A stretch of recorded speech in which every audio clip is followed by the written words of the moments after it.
तो आज के सेशंस में हम लोग रेस्पिरेशंस के बारे में पढ़ने वाले हैं। तो रेस्पिरेशन एक ऐसा प्रोसेस है जिसमें हम लोग फूड को क्या करते हैं, एनर्जी में, यानी कि हमारा सेल चेंज करता है और इसी प्रोसेस को हम लोग क्या कहते हैं, रेस्पिरेशन कहते हैं। ठीक है। The respiration is an oxidation reaction. अगर केमिकल रिएक्शंस के बिहाफ पे अगर इसको देखा जाए तो इसमें ऑक्सीजन का क्या होता है, एडिशंस होता है और इस कारण से इसको हम लोग ऑक्सीडेशन रिएक्शंस कहते हैं। ठीक है, समझ में आ रहा है। और ये जो प्रोसेस है it take place on the site of the mitochondria. Mitochondria की साइट पे होता है और यहाँ पे जो एनर्जी रिलीज होता है ना, वो एडिनोसाइन ट्राइफॉस्फेट के फॉर्म में स्टोर हो जाता है, एटीपी मॉलिक्यूल्स के फॉर्म में स्टोर हो जाता है और जैसे जैसे सेल को इसकी जरूरत पड़ती है इसका यूज करता रहता है। तो इसी पूरे प्रोसेस को हम लोग समझने वाले हैं। सो बेसिकली जो रिस्पिरेशन है ये दो स्टेप में हमारा पूरे तरीके से होता है। एक पहला जो स्टेप है ब्रेकिंग डाउन ऑफ ग्लूकोज। तो बेसिकली हमारा जो डाइजेशन हो रहा था, डाइजेशन में कार्बोहाइड्रेट हमारा ग्लूकोज में कन्वर्ट हो रहा था, हमारा प्रोटीन एमिनो एसिड में कन्वर्ट हो रहा था और हमारा जो फैट है वो फैटी एसिड और ग्लिसरॉल में कन्वर्ट हो रहा था। तो और जो न्यूट्रिएंट्स थे, दूसरे जो न्यूट्रिएंट्स हैं, बेसिकली वो न्यूट्रिएंट्स क्या हैं, दूसरे वर्क में यूज हो जाते हैं। बहुत सारी चीज़ें होती है जैसे कि सेल मेम्ब्रेन के सिंथेसाइजेशन में यूज हो जाता है। बट यहाँ पे जो ग्लूकोज है हमारा, इससे बेसिकली हमारे सेल को एनर्जी मिलती है। समझ में आ रही है बातें? तो इसके बारे में हम लोग यहाँ पे पढ़ रहे हैं। सो सबसे पहले क्या होता है, पहले स्टेप में ग्लूकोज हमारा पायरुवेट में ब्रेक होता है। ठीक है, ग्लूकोज किस में ब्रेक होगा, पायरुवेट में। समझ में आ रहा है। सो ग्लूकोज हमारा एक कॉम्प्लेक्स मॉलिक्यूल्स है और पायरुवेट उससे सिंपलर है। सो जब ग्लूकोज हमारा पायरुवेट में ब्रेक होगा तो बेसिकली यहाँ पे थोड़ी सी एनर्जी रिलीज होगी। तो ये एक इंटरमीडिएट स्टेप है रेस्पिरेशन का। ठीक है, और ये हमारे सेल के कह सकते हैं कि साइटोप्लाज्म में होता है। ठीक है, फर्दर हमारा पायरुवेट फिर से ब्रेक डाउन होता है और इससे एनर्जी हमें, यानी कि हमारे सेल को या जितने भी टाइप के सेल होते हैं उनको मिलती है। ठीक है, सो बेसिकली ये जो पायरुवेट है इसको पायरुविक एसिड भी कहते हैं और पायरुविक एसिड या पायरुवेट फर्दर जो है अलग अलग पाथवे में ब्रेक होता है जिसको हम लोग अभी समझेंगे। तो पहले हमारा ग्लूकोज जो कि 6 कार्बन एटम का मॉलिक्यूल्स था साइटोप्लाज्म के अंदर में, पायरुवेट में ब्रेक हुआ। पायरुवेट हमारा 3 कार्बन मॉलिक्यूल्स का क्या है, 3 कार्बन एटम का मॉलिक्यूल्स है। यहाँ पे थोड़ी एनर्जी मिल गई। ठीक है, अब अगर आपके सेल के अंदर में या किसी भी सेल के अंदर में ऑक्सीजन का प्रेजेंस है तो इस प्रेजेंस में हमारा पायरुवेट क्या होगा, कार्बन डाइऑक्साइड, वाटर और एनर्जी में ब्रेक होगा। मोस्ट ऑफ द सेल में इसी पाथवे के थ्रू रेस्पिरेशन होता है। मोस्ट ऑफ द सेल, चाहे वो ह्यूमन सेल हो चाहे वो प्लांट सेल हो, ठीक है ना, हमेशा ही ग्लूकोज इस तरीके से एयर के प्रेजेंस में कार्बन डाइऑक्साइड, वाटर और एनर्जी में ब्रेक होता है और इस पाथवे को हम लोग कहते हैं एरोबिक पाथवे या कह सकते हैं aerobic respiration. Since this respiration is taking place in the presence of oxygen, that's why it is called aerobic. But अगर आपके पायरुवेट को ऑक्सीजन ना मिले तो क्या होगा, तो कह रहा है कि ह्यूमन बीइंग के मस्कुलर सेल्स में सिर्फ और सिर्फ ये सिचुएशंस, इस सिचुएशंस में रेस्पिरेशन होगा। बाकी के सेल्स में अगर ऑक्सीजन की अनअवेलेबिलिटी है तो रेस्पिरेशन नहीं होगा। बट मसल्स के सेल में अगर लैक ऑफ ऑक्सीजन है, और कभी भी ऐसा नहीं होता कि हमारे सेल्स में ऑक्सीजन की अनअवेलेबिलिटी होती है, क्योंकि कॉन्टिन्यूअस हम लोग ब्रीद इन ब्रीद आउट करते रहते हैं और ये ब्रीद इन ब्रीद आउट से ऑक्सीजन हमारे लंग्स तक जाता है और लंग्स से हमारा ऑक्सीजन ट्रांसपोर्ट होता हुआ हमारे सेल तक पहुंचता है। ठीक है, समझ में आ रही है। और सेल के पास अगर ऑक्सीजन की अवेलेबिलिटी है तो पायरुवेट हमारा carbon dioxide, water and energy में कन्वर्ट होगा। बट कभी कभी ऐसा भी सिचुएशन हमारे मसल सेल्स में होता है कि लैक ऑफ ऑक्सीजन होता है। बट लैक ऑफ ऑक्सीजन का केस कब होगा, जब हम लोग कोई विगोरस एक्टिविटी कर रहे हैं, ऐसी एक्टिविटी जिसमें बहुत सारी एनर्जी की जरूरत है, या कोई स्पोर्ट्स ऐसा गेम ऐसा है, ठीक है, जिसको कॉन्टिन्यूसली हम लोग खेले जा रहे हैं और क्या हो रहा है कि एनर्जी की कॉन्टिन्यूस हमें जरूरत पड़ती जा रही है और जैसे मान लो कि बहुत तेजी से आप दौड़ रहे हो तो आपका क्या होगा, ब्रीदिंग रेट काफी फास्ट हो जाएगा। क्यों? क्योंकि ऑक्सीजन की रिक्वायरमेंट आपकी बढ़ रही है, क्योंकि एनर्जी आपको ज्यादा चाहिए दौड़ने के लिए। तो उस सिचुएशंस में जब आप मूवमेंट करते हैं तो सबसे ज्यादा आपका कौन सा सेल एक्टिव होता है, तो मसल सेल्स एक्टिव होता है, और सबसे ज्यादा एनर्जी मसल सेल्स को ही जरूरत पड़ती है। तो यहाँ पे रेट ऑफ रेस्पिरेशन बहुत फास्ट हो जाता है, और फास्टली ऑक्सीजन की अवेलेबिलिटी भी वहाँ पे, यानी कि ऑक्सीजन की जरूरत बहुत ज़्यादा होती है।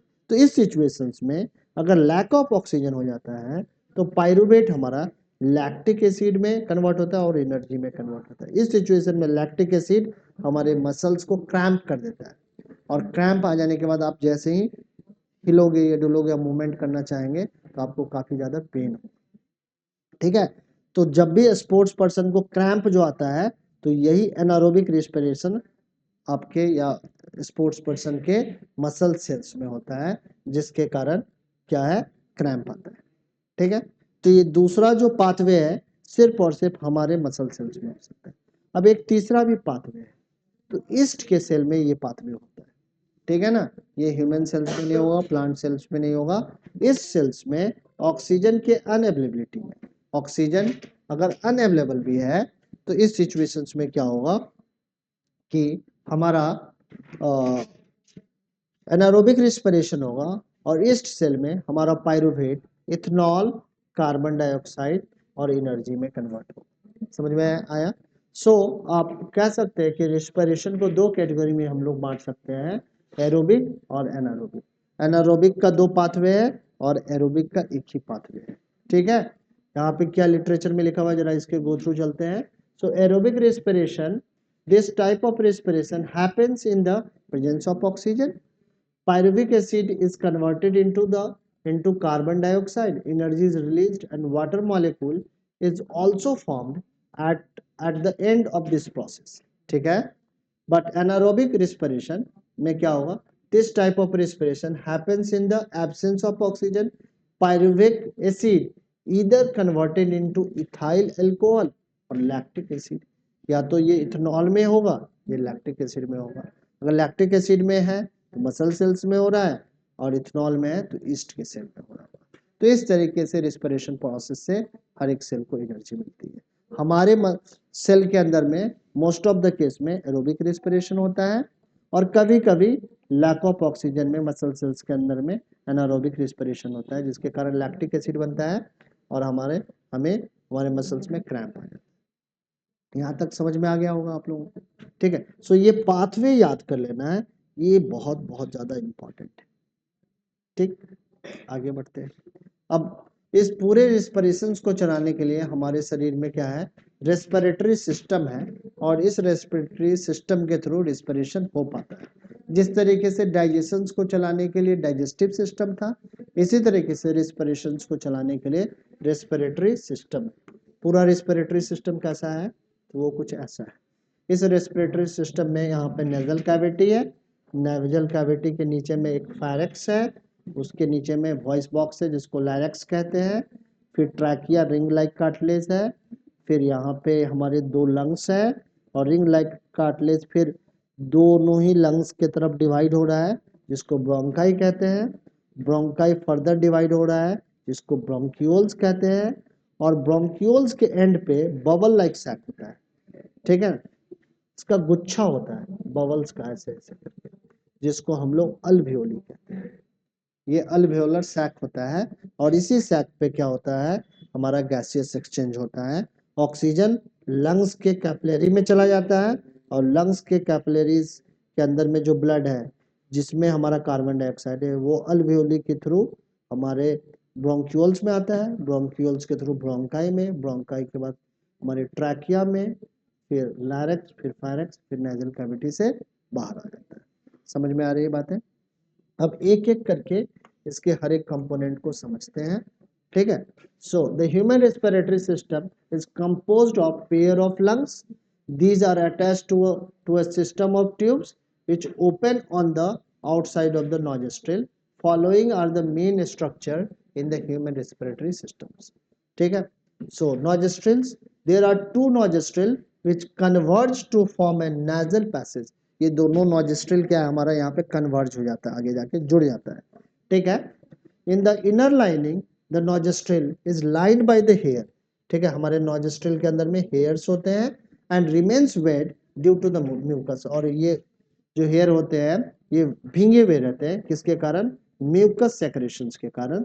The mucus and the hair help in filtering the dust, तो आप जब एयर को इनहेल करते हैं तो एयर के अंदर में जो डस्ट होता है वो लंग्स में नहीं जाए, और इस कारण से ये वेट जो हेयर होते हैं वो स्टिकी होता है, तो पार्टिकल्स उसमें स्टिक हो जाता है, ठीक है। Dust particles out from the inhaled air. Further air is warmed up when it enter in the nasal passage. Pharynx क्या है? तो pharynx के बारे में क्या है? It is a tube-like structure which continues after nasal passage. ठीक है? Larynx क्या है? This is a part. This part comes after the pharynx. This is also called voice box. Larynx को आप क्या कहते हैं? Voice box भी कहते हैं। अब क्या है, ट्रैकिया। ट्रैकिया क्या है, रिंग लाइक कार्टिलेज है, कार्टिलेज का बना हुआ है। This is composed of ring of cartilage, cartilaginous ring prevent the collapse of the trachea in the absence of air. जब इसमें एब्सेंस नहीं रहेगा तो ये रिंग लाइक स्ट्रक्चर इसको कोलैप्स करने से बचाता है। ब्रोंकाई क्या है, a pair of bronchi come out from the trachea, trachea के बाद पेयर ऑफ ब्रोंकाई है, ठीक है, with one bronchus going to each lung, और एक एक ब्रोंकियस क्या है, एक एक लंग्स में गया हुआ है। Bronchioles, a bronchus divided into the branches and sub branches inside the lungs, and these sub branches is known as bronchus, ठीक है। alveoli, there are air sac at the end of the bronchioles.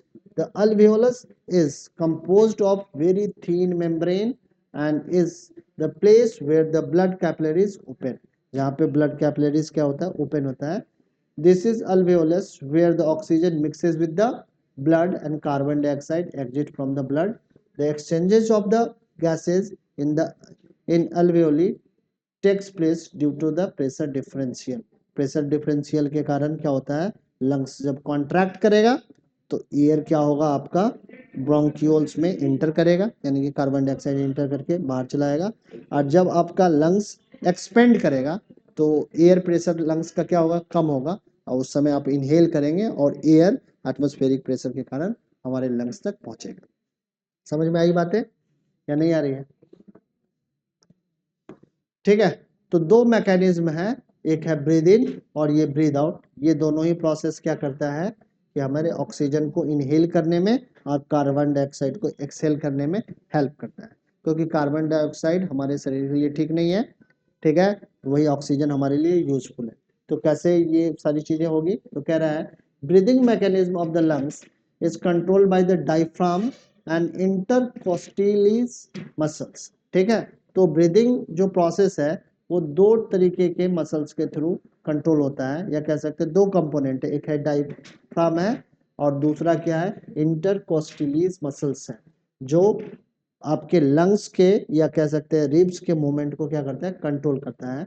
The diaphragm is the membrane which separate the thoracic chamber from the abdominal cavity. ये diaphragm एक membrane होता है जो हमारे थेरोसिस chamber को हमारे एब्डोमिनल कैविटी से क्या करता है, अलग करता है। यहाँ से ऊपर जो कैविटी है इसको थेरोसिस चैम्बर कहते हैं, और इसके नीचे की कैविटी को क्या कहते हैं, एब्डोमिनल कैविटी कहते हैं, और बीच में हमारा क्या है, डायफ्राम, ठीक है। So when the diaphragm moves down, जब डायफ्राम नीचे की तरफ जाएगा तो ये कुछ ऐसा होता है, डायफ्राम ये ऊपर जाएगा तो ऐसे होगा, नीचे आएगा तो ऐसे होगा, ठीक है। तो जब नीचे आएगा तो हमारा लंग्स क्या है, एक्सपेंड करेगा, हमारा रिब केज होगा, क्या होगा, रिब्स बाहर की तरफ होगा, और लंग्स में प्रेशर क्या हो जाएगा, एयर प्रेशर कम हो जाएगा, और इस तरीके से आप इनहेल करोगे। बट जब जब डायफ्राम ऊपर की तरफ जाएगा, इस तरीके से डायफ्राम हुआ, फिर धीरे धीरे ऐसे होगा, तो जब ये ऐसे होगा तो पूरा रिब केज क्या होगा, रिब्स मूव्स बैक।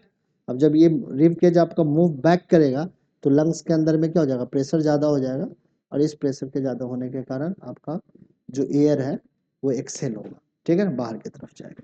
सो यहाँ पे लिखा हुआ है When the diaphragm moves down, the lungs expand and air is inhaled, क्योंकि lungs के expand करने के कारण यहाँ पे air pressure कम हो जाएगा और इस तरीके से inhalations होगा, ठीक है। So the lungs expand and air is inhaled. When the diaphragm moves up, the lungs contract and air is exhaled due to the increase in pressure, ठीक है। तो इस तरीके से हमारा inhalation और exhalation हमारे रेस्पिरेशन प्रोसेस को हेल्प करता है। तो यहाँ तक हमारा रेस्पिरेशन प्रोसेस पूरा का पूरा कंप्लीट हो गया। छोटा सा एक पॉज लेते हैं, फिर आप लोगों को आगे बताते हैं, अगला टॉपिक डिस्कस करते हैं।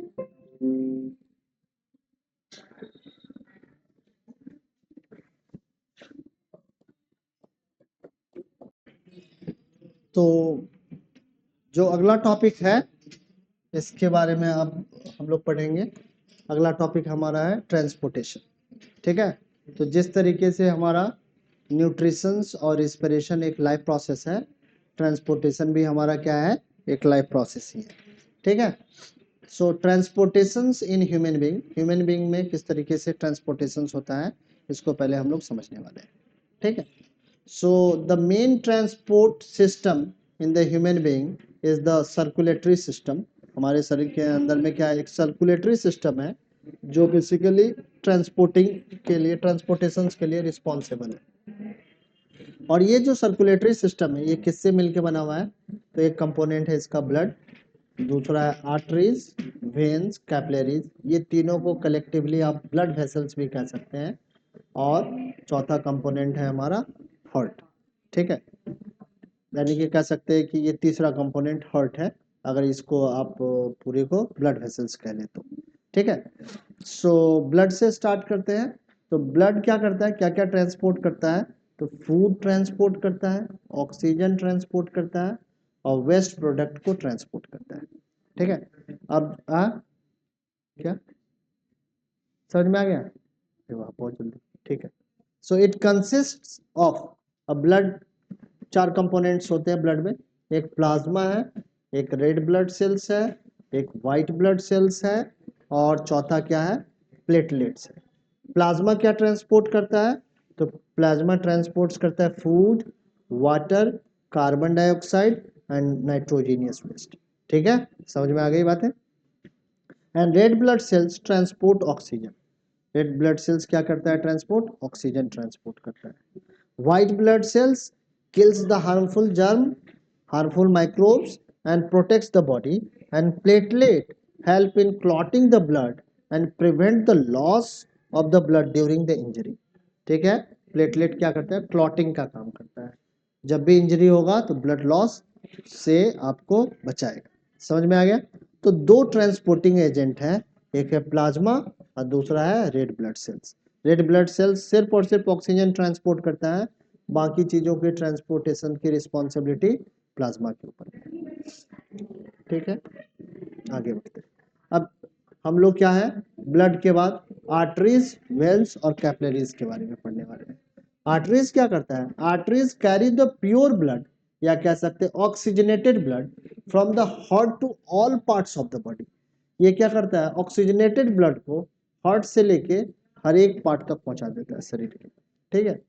दे are thick and elastic wall, ये थिक होते हैं और इसके वॉल क्या होते हैं, इलास्टिक होते हैं, क्योंकि आर्टरीज के अंदर में ब्लड का प्रेशर बहुत ज़्यादा होता है, क्योंकि आर्टरीज में हमारा हार्ट क्या करता है, ब्लड को पंप करता है, तेजी से धक्का मारता है, तो इस कारण से आर्टरीज के अंदर में ब्लड का प्रेशर काफ़ी ज़्यादा हाई होता है। और इस प्रेशर को टॉलरेट करने के लिए आर्टरीज की वॉल क्या होती है, थिक होती है और इलास्टिक होती है, ठीक है। वेन्स में क्या है, तो veins carry the impure blood from all parts of the body. Impure का मतलब है डीऑक्सीजनेटेड ब्लड, ठीक है ना, हर एक पार्ट से, हर एक सेल से ये उठाएगा और उठा के ये हार्ट तक ले जाएगा, ठीक है ना। They are the thin walled, इसमें ब्लड का प्रेशर, चूंकि ब्लड थ्रो नहीं हो रहा है, ब्लड क्या हो रहा है, कलेक्ट हो रहा है, कलेक्ट होके फिर क्या हो रहा है, हार्ट तक जा रहा है।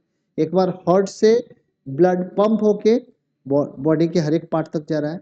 ये ब्लड ऑक्सीजनेटेड ब्लड है जो कि हर एक सेल तक जाएगा, और सेल तक जब जाएगा ये ऑक्सीजनेटेड ब्लड तो हर एक सेल को ऑक्सीजन मिलेगा। जब ऑक्सीजन ये यूज हो जाएगा तो कैपिलरीज के थ्रू ब्लड फिर वेन्स में आएगा और वेन्स के थ्रू फिर ये हार्ट में चला जाएगा। सो यहाँ पे एक बैकवर्ड फ्लो भी हो सकता है ब्लड का, ठीक है। तो बैकवर्ड फ्लो को प्रिवेंट करने के लिए वेन्स में वाल्व्स होते हैं, और इसकी वॉल क्या है, थिन होती है, क्योंकि इस यहाँ पे ब्लड प्रेशर क्या होता है, लो, ठीक है। कैपिलरीज क्या है ये समझ लो, आर्टरीज और वेन्स आने और जाने वाले रास्ते, और कैपिलरीज क्या, पतली पतली गलियां हैं जो घरों तक जाती है, जो सेल तक जाती है। तो कैपिलरीज आपके आर्टरीज और वेन्स दोनों से जुड़ा होता है। जो आने वाला रास्ता है वो भी पतली गलियों से जुड़ा होता है, और जाने वाला भी रास्ता क्या, पतली गलियों से जुड़ा होता है। पतली गलियां तो एक ही होती है कि नहीं होती। इसी तरीके से पहले जो ऑक्सीजनेटेड ब्लड है वो आर्टरीज के थ्रू कैपिलरीज में आता है, कैपिलरीज से हर एक सेल में चला जाता है। अब सेल से जो डीऑक्सीजनेटेड ब्लड है पहले कैपिलरीज में आता है, फिर वेन्स के थ्रू हार्ट में चला जाता है।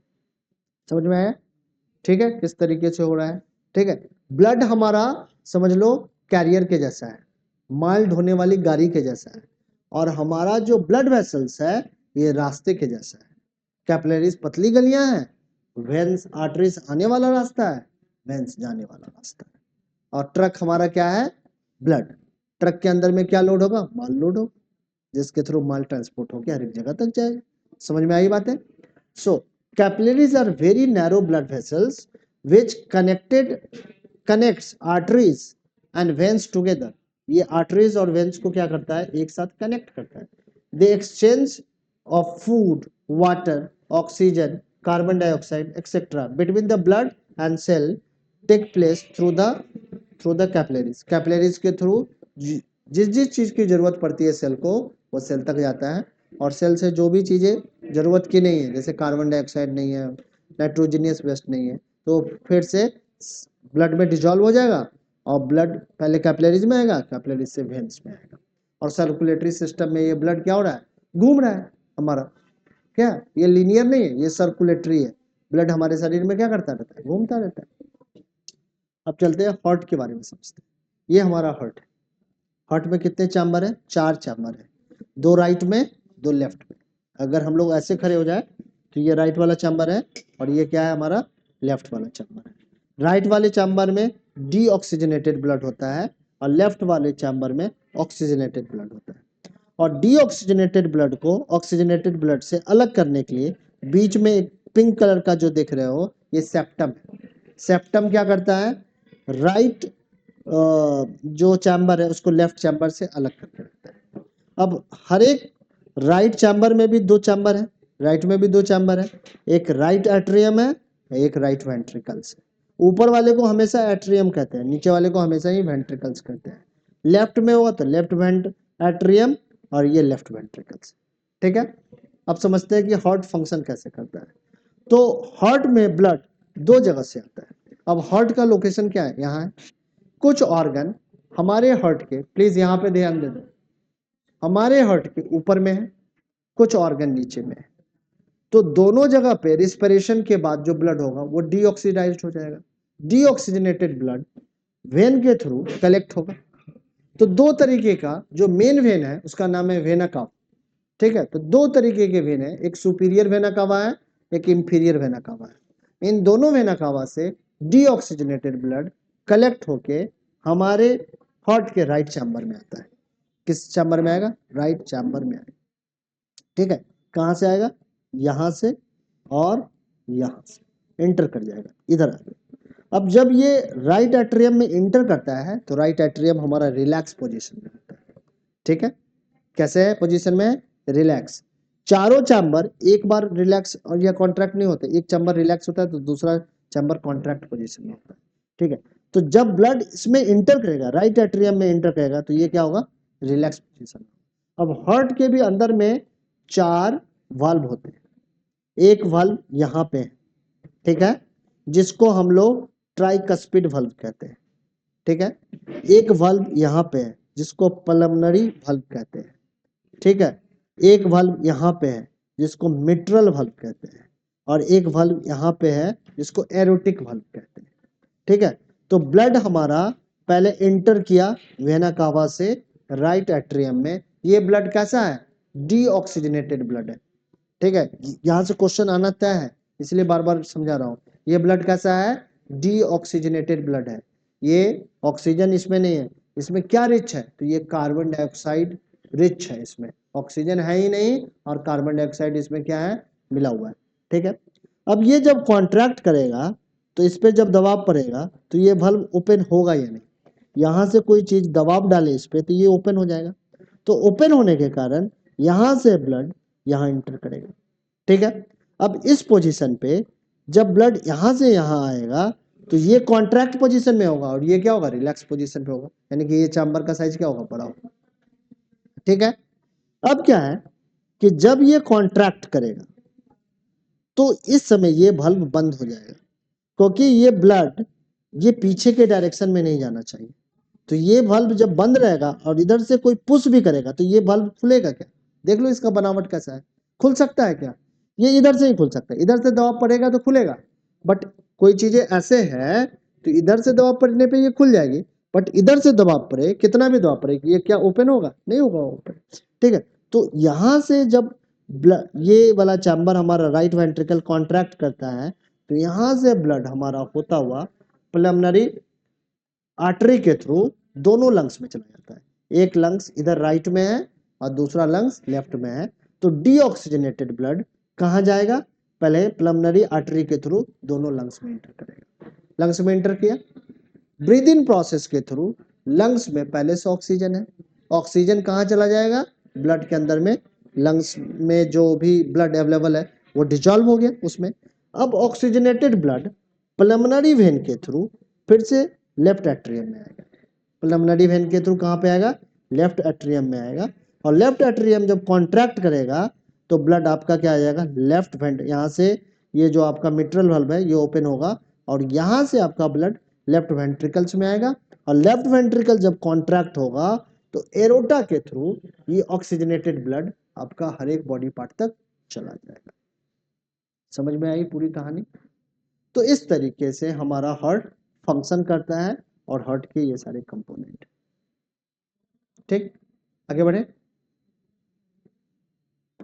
अब हमारा जो सर्कुलेटरी सिस्टम है ये कैसा सर्कुलेटरी सिस्टम है, तो हमारे शरीर के अंदर में डबल सर्कुलेटरी सिस्टम है, पहले इसको समझ लेते हैं फिर लिंक के बारे में समझेंगे। ठीक है, हमारा जो सर्कुलेटरी सिस्टम है वो double circulatory system, double circulatory system का अपना ही बेनिफिट है। क्या बेनिफिट है ये बताते हैं। अब दो तरीके के एनिमल्स होते हैं, एक होता है वार्म ब्लडेड एनिमल और एक को कह सकते हैं cold blooded animal. Cold blooded animal को अपने टेम्परेचर को मेंटेन रखना नहीं पड़ता, सराउंडिंग के टेम्परेचर के अकॉर्डिंगली उनका बॉडी टेम्परेचर बढ़ता घटता रहता है।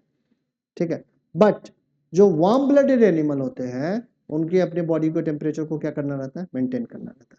जैसे ह्यूमन बीइंग का बॉडी टेम्परेचर है, हमें हमेशा ही बॉडी टेम्परेचर को क्या है, मेंटेन रखता है हमारा शरीर, और शरीर को अपने बॉडी टेम्परेचर को मेंटेन रखने के लिए काफी ज्यादा एनर्जी की जरूरत पड़ती है।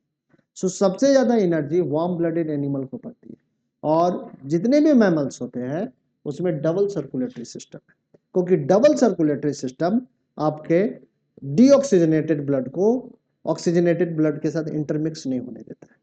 अगर डीऑक्सीजनेटेड ब्लड अगर ऑक्सीजनेटेड ब्लड के साथ इंटरमिक्स होगा तो क्या उसका डिमेरिट होगा, इसको समझो। मान लो कि आपके पास 10 ml ब्लड है, अब 10 ml ब्लड कुछ मॉलिक्यूल से मिलकर बना होगा, अब यहाँ पे कुछ इसके जो मॉलिक्यूल्स है वो ऑक्सीजनेटेड है और कुछ क्या है, ऑक्सीजनेटेड नहीं है, तो जब ये सेल तक पहुंचेगा तो कुछ सेल हमारा रेस्पिरेशन कर पाएगा, कुछ सेल कर ही नहीं पाएगा, क्योंकि इसमें ऑक्सीजनेटेड और डीऑक्सीजनेटेड ब्लड क्या इंटरमिक्स है। बट अगर ऑक्सीजनेटेड ब्लड डीऑक्सीजनेटेड ब्लड में इंटरमिक्स नहीं रहेगा तो जितने का जितना ब्लड है जो कि सेल के पास जा रहा है सब में ऑक्सीजनेशन है, सब में ऑक्सीजन अवेलेबल है, तो हमारा रेस्पिरेशन क्या होगा, फास्टली होगा, हर एक सेल रिस्पायर कर पाएगा और इस तरीके से आपको कंटिन्यूअस एनर्जी मिल पाएगी। ठीक है, तो हमारा क्या है, किस तरीके का सर्कुलेटरी सिस्टम है, डबल सर्कुलेटरी सिस्टम। ठीक है, समझ में आई बातें। डबल सर्कुलेटरी सिस्टम का मतलब क्या, तो कह रहा है in the human heart the blood passes through the heart twice, हमारे हार्ट में ब्लड दो बार हार्ट को पास करता है in the one cardiac cycle, एक कार्डियक साइकिल में। एक कार्डियक साइकिल का मतलब क्या है, चारों चैम्बर का कॉन्ट्रैक्ट करके रिलैक्स कर जाना क्या कहलाता है, 1 कार्डियक साइकिल कहलाता है। और इस 1 कार्डियक साइकिल में हमारे हार्ट में ब्लड 2 बार एंटर करता है, that's why it is called double circulatory system. समझ में आया? एक बार हार्ट में आया डीऑक्सीजनेटेड ब्लड और दूसरी बार में आया ऑक्सीजनेटेड। तो कभी भी हमारा ऑक्सीजनेटेड और डीऑक्सीजनेटेड ब्लड, बीच में सेप्टम भी है जो इंटरमिक्सिंग को प्रिवेंट कर रहा है। So this type of circulation is called double circulation. One complete heart beat, one complete heart beat का मतलब क्या है, in which all the chambers of the heart contract and relax once is called cardiac cycle. अगर चारा का सारा chamber जब एक बार रिलैक्स होकर कॉन्ट्रैक्ट होगा तो इसको क्या कहेंगे, या कॉन्ट्रैक्ट होकर रिलैक्स हो जाएगा तो इसको एक कार्डियक साइकिल कहते हैं। और इस एक कार्डियक साइकिल में हमारा ब्लड हमारे हार्ट में 2 बार एंटर करता है, इसीलिए हमारा सर्कुलेटरी सिस्टम कैसा सर्कुलेटरी सिस्टम है, डबल सर्कुलेटरी सिस्टम है। समझ में आ रही है बात? The heart beats about 72 times per minute in a normal adult. In one cardiac cycle, the heart pumps out 70 ml blood and thus about 4900 ml blood in a minute. कितना strong pump है हमारे heart का, एक minute में करीब करीब 5 litre blood को क्या करता है, ये पंप करता है एक मिनट में, समझ लो। और 1 घंटे में कितना कर देता होगा, दिन भर में कितना कर देता होगा, ठीक है? समझ में आ रही है? सो इतना ब्लड को ये पंप करता है 1 minute. Double circulation ensure complete segregation, segregation का मतलब समझ रहे हो, सेपरेशन, ठीक है? Complete segregation of oxygenated and deoxygenated blood which is necessary for the optimum energy production in warm blooded animal. क्योंकि वार्म ब्लडेड एनिमल को कॉन्टिन्यूस क्या चाहिए, एनर्जी चाहिए अपने बॉडी टेम्परेचर को मेंटेन रखने के लिए। हम लोग थर्मामीटर ठंड में लगाओ, गर्मी में लगाओ, हमेशा टेम्परेचर कितना आएगा, 97 98 फ़ारेनहाइट। क्यों आता है? क्यों नहीं? ठंडा में हमारा शरीर ठंडा पड़ जाता है, गर्मी में हमारा शरीर गर्म पड़ जाता है। ऐसा रेप्टाइल के साथ नहीं होता है, ठीक है? स्नेक का टेम्परेचर देखोगे कि स्नेक जब बहुत ज़्यादा गर्मी पड़ती है तो डीप ग्राउंड में चला जाता है, क्योंकि गर्मी को वो टॉलरेट नहीं कर सकता है, उसका बॉडी टेम्परेचर ग्रेजुअल क्या होगा, बढ़ जाएगा। और ठंड होगा तो बहुत ज़्यादा ठंडा हो जाता है। बट हमारा शरीर ऐसा नहीं है, हमारा शरीर अपने बॉडी टेम्परेचर को क्या करता है, मेंटेन करके रखता है। सराउंडिंग के एटमॉस्फेयर का टेम्परेचर के ऊपर नीचे जाने को हमारा शरीर टॉलरेट नहीं कर सकता है। हमारा शरीर अपने बॉडी टेम्परेचर को मेंटेन रखने का ट्राई करता है, और इसी को मेंटेन रखने में इसको कॉन्टिन्यूअस एनर्जी चाहिए। हम लोग सबसे ज़्यादा कॉम्प्लेक्स एनिमल है, हमारे इतना सोफिस्टिकेटेड एडवांस हम लोग में ये काबिलियत है, ठीक है? तो अपनी काबिलियत को पहचानना है और उस काबिलियत के बदौलत कुछ करना है, ठीक? अब जो जिस तरीके से मूवमेंट है इसको बताया गया है, तो जैसे हमारा 4 चैम्बर है, तो चारों चैम्बर में इधर जो रेड चैम्बर है, ये जो लेफ्ट चैम्बर है ये ऑक्सीजनेटेड है इसलिए रेड दिखाया गया है, ये डीऑक्सीजनेटेड है इसलिए इसको ब्लू दिखाया गया। तो हमारे 2 सुपीरियर वेना कावा और इंफीरियर वेना कावा से डीऑक्सीजनेटेड ब्लड, ये सबसे ज़्यादा इंपॉर्टेंट है, इसको याद रखना है। ये कहाँ इंटर करता है, राइट एट्रियम। जब इंटर करेगा तो राइट एट्रियम किस पोजीशन में होगा, ये कॉन्ट्रैक्ट पोजीशन में होगा, ठीक है? अब यहाँ से ये क्या होगा, जब पुश किया जाएगा तो इस वाल्व के थ्रू ये राइट वेंट्रिकल्स में आएगा। तो राइट वेंट्रिकल्स में तो आया है लेकिन अभी भी इसका ऑक्सीजनेशन नहीं हुआ है, ये डीऑक्सीजनेटेड ब्लड ही है। बट यहाँ से जब ये पुश किया जाता है तो ये पल्मोनरी आर्टरी के थ्रू कहाँ पे जाता है, लंग्स में जाता है। यहाँ पे गैसियस एक्सचेंज होता है, इसके अंदर का कार्बन डाइऑक्साइड लंग्स से होता हुआ अल्वियोली में जाता है, अल्वियोली से शरीर से बाहर आ जाता है। और जो ऑक्सीजन आया है वो लंग्स से अल्वियोली में डिजोल्व होता है, और नहीं, अल्वियोली से लंग्स में डिजोल्व होता है।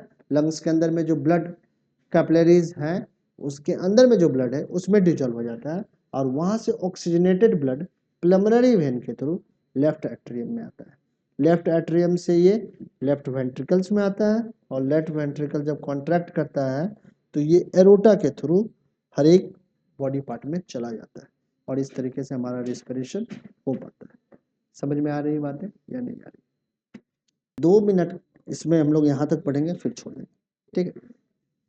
ट्रांसपोर्टेशन इन प्लांट्स, जिस तरीके से ह्यूमन बीइंग में ट्रांसपोर्टेशन होता है, उसी तरीके से प्लांट्स में भी ट्रांसपोर्टेशन होता है। ठीक है, प्लांट्स बहुत अलग अलग लेवल के होते हैं, छोटे भी प्लांट्स हो सकते हैं, बड़े लेवल के ट्री हो सकते हैं। ठीक है, तो जो प्लांट्स ट्री लेवल के हैं वहां पे डेडिकेटेड टिश्यू होता है ट्रांसपोर्टेशन के। ठीक है, दो तरीके के वैस्कुलर टिश्यू होते हैं प्लांट्स में, एक जाइलम होता है, एक फ्लोएम होता है। ठीक है, जाइलम क्या करता है, तो जाइलम वाटर और मिनरल्स को ट्रांसपोर्ट करता है। किस दो चीज को करेगा, वाटर एंड मिनरल्स को। अब जो जाइलम टिश्यू है ये अलग अलग तरीके के सेल से मिलकर बना हुआ है। ये कैसा सेल है, तो कॉम्प्लेक्स परमानेंट सेल है। ठीक है, टिश्यू है, कॉम्प्लेक्स परमानेंट टिश्यू है। और ये कॉम्प्लेक्स परमानेंट टिश्यू अलग अलग टाइप के सेल से मिलकर बना हुआ है। ट्रैकिड से मिलकर बना हुआ है, जाइलम वेसल से मिलकर बना हुआ है, पैरेन्काइमा है, जाइलम फाइबर है। बट ये जो दो कंपोनेंट है, ठीक है, ट्रैकिड्स एंड वेसल्स, ये ट्रांसपोर्टेशन के लिए क्या है, रिस्पॉन्सिबल है। ये क्या करते हैं, प्लांट्स के अंदर में चैनल का फॉर्मेशन करते हैं, और चैनल के फॉर्मेशन करने के कारण वाटर और मिनरल्स नीचे से पहले रूट्स में अपने आप डिफ्यूजन प्रोसेस के थ्रू आ जाता है, फिर वो ट्रैकिड्स और वेसल्स में एंटर करता है, फिर अपने कॉलम प्रेशर के कारण थोड़ा सा ऊपर जाता है। बट थोड़ा सा ऊपर के बाद तेजी से ऊपर जाने के लिए ट्रांसपीरेशन प्रोसेस में मैंने बताया था, ट्रांसपीरेशन प्रोसेस के कारण एक सक्शन फोर्स जनरेट होता है, तो उसी सक्शन फोर्स के कारण ये तेजी से ऊपर की तरफ बढ़ता है। ठीक है, सो ट्रैकिड्स और वेसल यहाँ पे ट्रांसपोर्टिंग कंपोनेंट्स कह सकते हैं या कंडक्टिंग एलिमेंट। बाकी पैरेन्काइमा में फूड स्टोर रहता है और फाइबर क्या करता है, स्ट्रेंथ का काम करता है। अब वाटर और मिनरल्स का हमेशा ही अपवर्ड डायरेक्शंस में ही ट्रांसपोर्टेशन होता है। अब दूसरा जो हमारा ट्रांसपोर्टिंग टिश्यू है वो है फ्लोएम। अब फ्लोएम क्या करता है, फूड को ट्रांसपोर्ट करता है, कहाँ से, लीव्स से remaining parts of the plant. ठीक है, तो पत्तियों से अगर फूड जा रहा है तो वो ऊपर भी जाएगा नीचे भी जाएगा, तो ये हर एक डायरेक्शन में मूव करते हैं, अपवर्ड और डाउनवर्ड। ठीक है, यहाँ पे जो फ्लोएम टिश्यूज है वो बने हुए हैं sieve tubes, companion cells, phloem parenchyma and phloem fibre. Sieve tubes और कंपेनियन सेल्स क्या है, यहाँ पे कंडक्टिंग एलिमेंट है जो फूड को कंडक्ट करने का काम करते हैं। यहाँ पे फूड का ट्रांसपोर्टेशन एनर्जी के कारण हो पाता है, यहाँ पे मैकेनिकल फोर्स है, यहाँ पे एनर्जी है, और इस तरीके से पत्तियों से लेके रिमेनिंग पार्ट्स तक फूड का ट्रांसपोर्टेशन। ठीक है, तो ट्रांसपोर्टेशन हमारा खत्म हो गया है। अब हम लोग कल की क्लास में एक्सक्रीशंस को पढ़ेंगे, और एक्सक्रीशंस के बाद ये पूरा का पूरा चैप्टर हमारा खत्म हो जाएगा। तो आज का सेशन यहीं पे एंड कर रहे हैं, फिर से अगले सेशन में मिलेंगे। तो आज के सेशन में हम लोग एक्सक्रीशंस के बारे में पढ़ने वाले हैं। So removal of harmful waste from the body is called excretion. Excretion क्या है, तो हार्मफुल वेस्ट का बॉडी से बाहर आने के प्रोसेस को हम लोग क्या कहते हैं, एक्सक्रीशंस कहते हैं। ठीक है, many waste are produced during the various metabolic activity. जो अलग अलग मेटाबॉलिक एक्टिविटीज होती रहती है किसी भी लिविंग ऑर्गेनिजम्स में, और इस मेटाबॉलिक एक्टिविटीज के कारण अलग अलग टाइप के वेस्ट मटेरियल बनते हैं। ठीक है, और इन्हीं का शरीर से बाहर आना बहुत जरूरी होता है, क्योंकि ये क्या होते हैं, लेथल होते हैं। ठीक है, जहरीले होते हैं, जो हार्मफुल होते हैं। ठीक है ना, सो कह रहे हैं these need to be removed on time because their accumulations in the body can be harmful and even lethal for an organisms. So जो भी वेस्ट मटेरियल किसी भी ऑर्गेनिजम्स के बॉडी में बन रहा है उसका टाइम टू टाइम क्या होना चाहिए, बाहर आ जाना चाहिए, एक्सक्रीट आउट हो जाना चाहिए। तो पहले हम लोग सबसे पहले ह्यूमन एक्सक्रीटरी सिस्टम्स के बारे में समझने वाले हैं। सो अगर ह्यूमन एक्सक्रीटरी सिस्टम्स को देखोगे तो ह्यूमन एक्सक्रीटरी सिस्टम्स में पेयर ऑफ किडनी होते हैं। पेयर ऑफ किडनी के बाद ये पेयर ऑफ यूरेटर होता है। ठीक है, यूरेटर के बाद ये यूरिनरी ब्लैडर है, और इधर हमारा पतली सी ट्यूब होती है जिसको हम लोग यूरेथ्रा कहते हैं। ठीक है, तो पूरा ये हमारा एक्सक्रीटरी सिस्टम है। ये एक्सक्रीटरी सिस्टम्स क्या करता है, तो ब्लड से नाइट्रोजीनियस वेस्ट को एक्सक्रीट आउट करता है, ब्लड को प्योरीफाई करता है, इसके अंदर से नाइट्रोजीनियस वेस्ट को छान के अलग करता है, ठीक है। तो पूरे मैकेनिज्म को समझेंगे किस तरीके से छानता है, कैसे ये वर्क करता है, ठीक है। तो आगे बढ़ते हैं। सबसे पहले हम लोग समझते हैं किडनी के बारे में, क्योंकि किडनी एक्सक्रीटरी सिस्टम का सबसे इंपॉर्टेंट ऑर्गन है, ठीक है। सो kidney is a bean shaped organ. कैसा शेप है? तो बीन की शेप का है, ठीक है ना। which lies near the vertebral column in the abdominal cavity। हमारे एबिडोमिनल कैविटी के लोअर पार्ट में होता है, और देखेंगे तो कहेंगे बैक साइड में। इधर हमारा वर्टिब्रल कॉलम है, तो वर्टिब्रल कॉलम के ही पास में इधर बैक में हमारा पेयर ऑफ किडनी होता है। सो kidney is composed of many filtering unit. Kidney के अंदर में बहुत सारे फिल्टरिंग यूनिट होते हैं, जिनको हम लोग नेफ्रॉन्स कहते हैं, ठीक है। So nephron is called the functional unit of kidney. ये किडनी का क्या है? फंक्शनल यूनिट है, ठीक है। समझ में आया? अब हम लोग नेफ्रॉन के बारे में समझना स्टार्ट करते हैं। तो पूरा एक नेफ्रॉन का स्ट्रक्चर ऐसा होता है, और मिलियंस में नेफ्रॉन होते हैं हमारे पेयर ऑफ किडनी में, ठीक है। एक दो नहीं, मिलियंस में। समझ रहे हो ना कितनी बड़ी क्वांटिटी। सो यहाँ पे एक नेफ्रॉन का स्ट्रक्चर है। सो एक नेफ्रॉन के स्ट्रक्चर में देखोगे कि यहाँ पे क्या है, एक कप लाइक स्ट्रक्चर है, और इस कप लाइक स्ट्रक्चर को हम लोग बोमेन कैप्सूल्स कहते हैं। ध्यान से सुनना, नहीं तो दिमाग से निकल जाएगा, कुछ नहीं लिख पाओगे, ठीक। इस बोमेन कैप्सूल में क्या रहता है कि मेस ऑफ कैपिलरीज है। कैपिलरीज का क्या होता है? जाल होता है, और इस जाल को हम लोग कहते हैं ग्लोमेरुलस। ये मेस ऑफ कैपिलरीज को क्या बोला गया है? ग्लोमेरुलस। ये ग्लोमेरुलस कहाँ पे अवेलेबल है? तो बोमेन कैप्सूल्स में अवेलेबल है। अब यहाँ पे क्या है, एक रेनल आर्टरी इंटर करती है, और फिर दूसरी रेनल आर्टरी इधर से बाहर आ रही है, ठीक है। इसके कलर को मैं चेंज कर लेता हूँ तो थोड़ा सा पता चलेगा, ठीक है। तो यहाँ पे रेनल आर्टरी से इस तरीके से ब्लड आएगा, ठीक है, और ये ब्लड ग्लोमेरुलस के थ्रू। प्लीज बात क्यों कर रहे हो? कुछ नहीं समझ में आएगा फिर, और समझाने का फिर कोई इंपॉर्टेंस भी नहीं बनता है। दिक्कत ये नहीं है कि टीचर पढ़ाता नहीं है, दिक्कत यहाँ पे कि आप पढ़ना ही नहीं चाहते हो। झूठ मूठ का पढ़ने का बहुत ज्यादा ड्रामा करते हो, स्कूल जाते हो, इतना मेहनत लगाते हो, और सबका रिजल्ट क्या होता है? 0। क्या हो रहा है? बच्चा तो फेल और पास के बीच में लड़ रहा है, जबकि उसको अच्छे मार्क्स के लिए लड़ाई करनी चाहिए। तो बच्चा इस डर में है कि फेल ना कर जाओ। इसका मतलब क्या है? बच्चा बिल्कुल नहीं पढ़ता है, न स्कूल में पढ़ता है, न ट्यूशन में पढ़ने का ट्राई कर रहा है, ठीक है। सो यहाँ पे क्या है कि एक नेफ्रॉन के अंदर में आप देखेंगे कि इस नेफ्रॉन के अंदर में एक स्ट्रक्चर है जिसको बोमेन कैप्सूल कहते हैं, और इस बोमेन कैप्सूल्स के अंदर में टैंगल्ड मेस ऑफ कैपिलरीज है, और इस टैंगल्ड मेस ऑफ कैपिलरीज को क्या कहते हैं? ग्लोमेरुलस कहते हैं। अब यहाँ से एक रेनल आर्टरी आई है, जिसके थ्रू आपका ब्लड इस बोमेन कैप्सूल्स में क्या करता है? इंटर करता है, और बोमेन कैप्सूल के अंदर में जो ग्लोमेरुलस है, ये ब्लड के अंदर का नाइट्रोजीनियस वेस्ट को फिल्टर करके इधर पास कर देता है, ठीक है। अब जो फिल्टर्ड ब्लड है वो यहाँ से ट्रेवल करता हुआ आगे की तरफ बढ़ जाता है, ठीक है।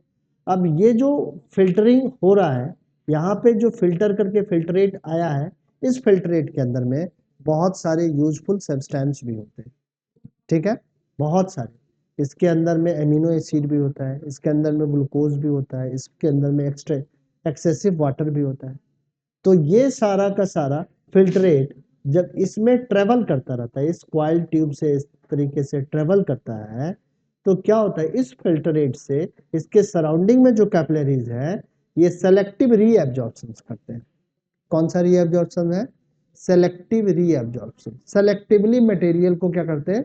रीएब्जॉर्ब करते हैं, क्योंकि हमारे प्लाज्मा मेम्ब्रेन में ये एबिलिटी होती है कि वो सेलेक्टिवली मेम्ब्रेन को क्रॉस करने देगा किसी भी मटेरियल को, या नहीं क्रॉस करने देगा। इसीलिए तो मेम्ब्रेन को क्या कहते हैं? सेलेक्टेबल परमेबल मेम्ब्रेन कहते हैं, हर एक मटेरियल को नहीं आने देगा।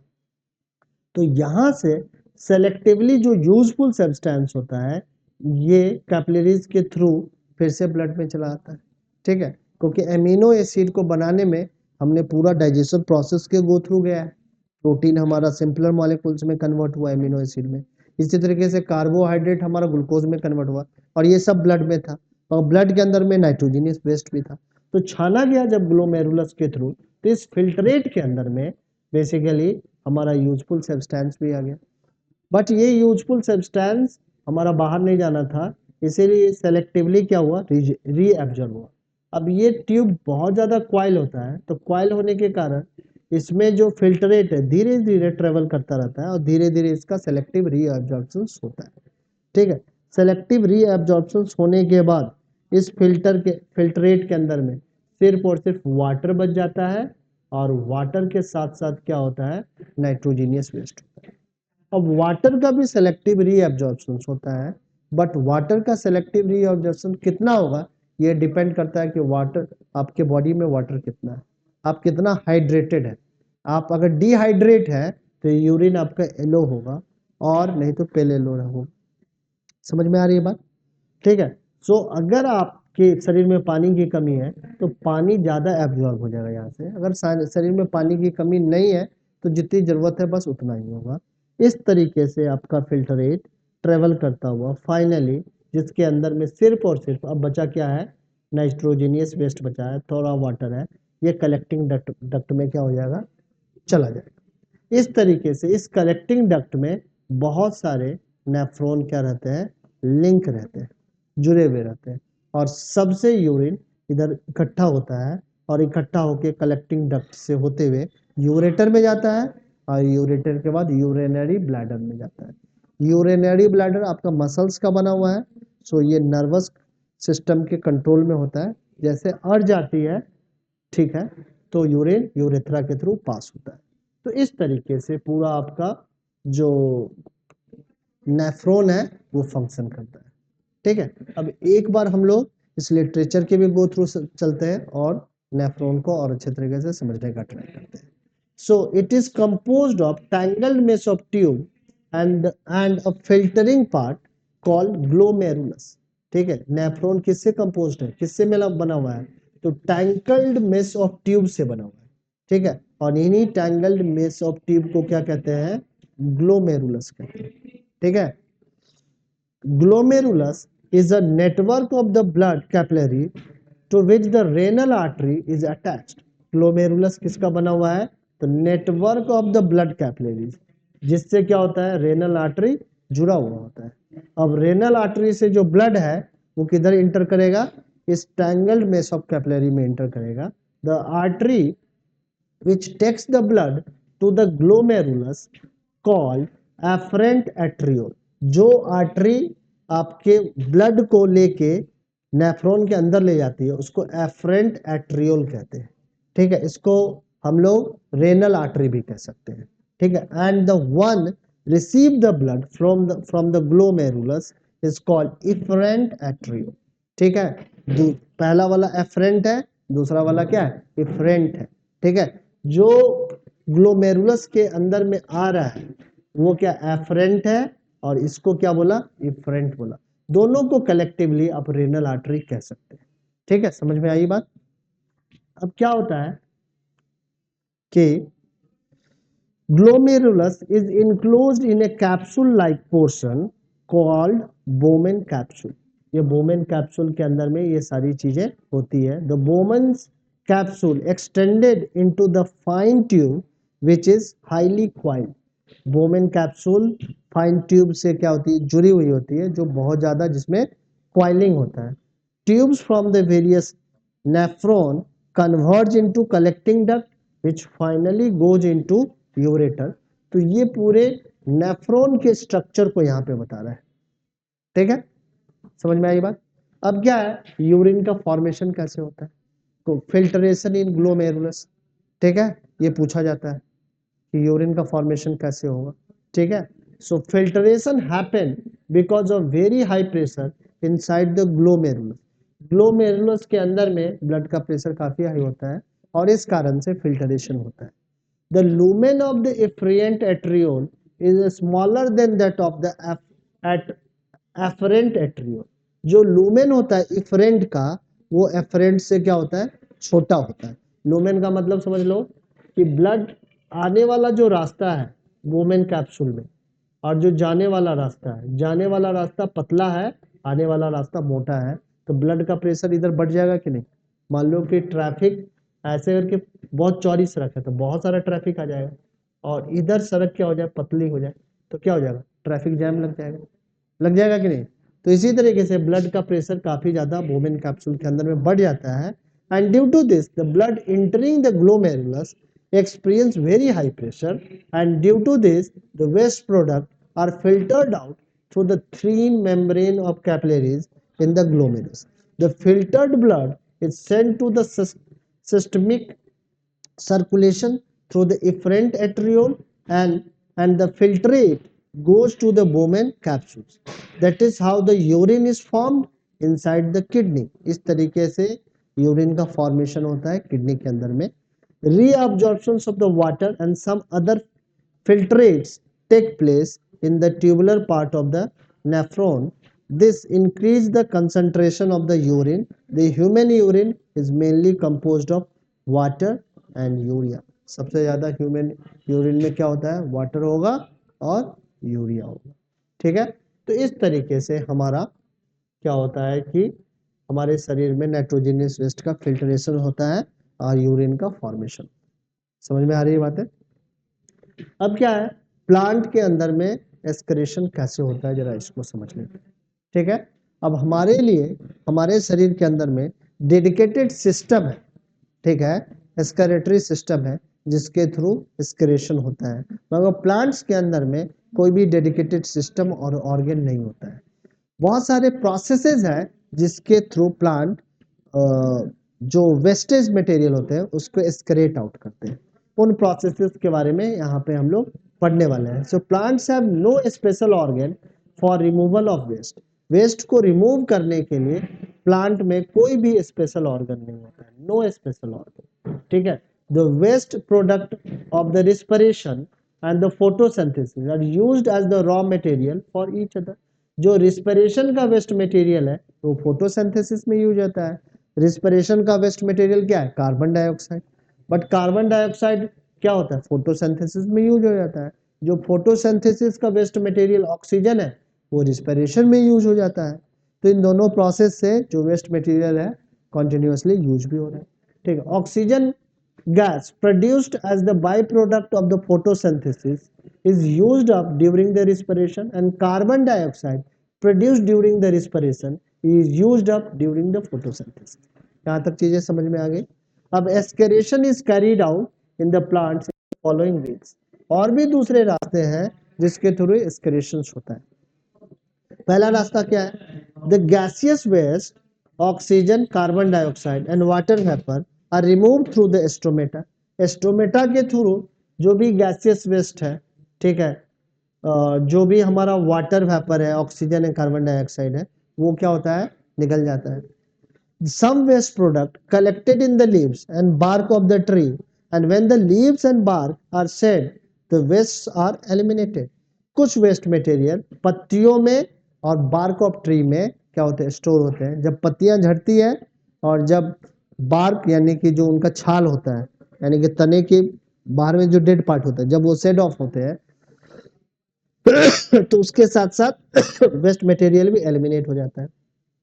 सम वेस्ट प्रोडक्ट्स आर रेंडर्ड. कुछ वेस्ट प्रोडक्ट क्या आते हैं जो हार्मलेस रहते हैं, then stored in the plant body solid bodies.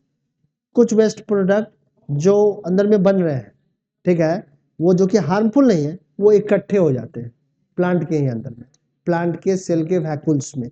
ठीक है, resin, gum, rubber, essential oils are some such waste. इस तरीके के वेस्ट के कैटेगरी में क्या आ जाता है, रीजन आ जाता है, गम आ जाता है, रबर आ जाता है.